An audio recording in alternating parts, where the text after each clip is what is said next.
ఆమె ఆఫీస్ వాళ్ళు లీక్ చేశారా లేక కేసీఆర్ ఆఫీస్ నుండి లీక్ అయిందా అని అనుమానం వ్యక్తం చేశారు అద్దంకి. తండ్రితో కూతురు మాట్లాడలేని పరిస్థితి నెలకొందన్నారు. రాజకీయ అస్తిత్వం కోల్పోతున్న సమయంలో కవిత లేఖ రాశారని వ్యాఖ్యానించారు.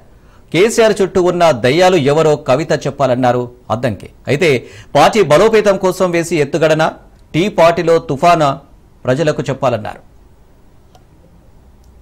తన సొంత కూతురు ఈ రోజు ఒక లేఖ రాయాల్సిన స్థితి, సొంత కూతురు తండ్రిని కనవలేని స్థితి ఉన్నది. ఇక ప్రజల పరిస్థితి ఏంది ఎట్లుంటుందో మీరు ఒకసారి ఆలోచించండి. అదే హరీష్ రావు అయితే పిలుచుకొని మాట్లాడిండు, అదే కేటీఆర్ అయితే ఎప్పుడైనా పోయి కలవగలవాడు, కానీ కలిసినా తను మాట్లాడలేని స్థితి, తను చెప్పాల్సిన స్థితి చెప్పలేకపోవడం అనేది అలా కవిత గారి విషయంలో కనబడుతుంది. కాబట్టి ఒక రకంగా తను రాజకీయ అస్తిత్వాన్ని కోల్పోతున్న క్రమంలోనే ఈ లేఖ రాయడము, లేఖ రాసిన విషయాన్ని ఎవరు లీక్ చేసిండ్రో కూడా చెప్పలేని స్థితిలో ఎవరో ఇప్పుడు కవిత గారే చెప్పాలి. ఎవరు ఆ దయ్యాలు, వారి అయ్య చుట్టూ ఉన్న దయ్యాలు ఎవరో చెప్తే ఇంకా మంచిది. ఎందుకంటే ఈ కథ సశేషంగా ఉంచకుండా కథ ముగిస్తే వాళ్ళ కథ ముగియకుంటుంటది తప్పితే ఈ కథను కొనసాగించడం అనేది ఆ బీఆర్ఎస్ పార్టీని మరింత బలోపేతం చేసుకోవడానికి ఎత్తుగడ రాజకీయాలు అనుకోవాల్సిందే తప్పితే దీంట్లో కొత్తగా ఏముండదు.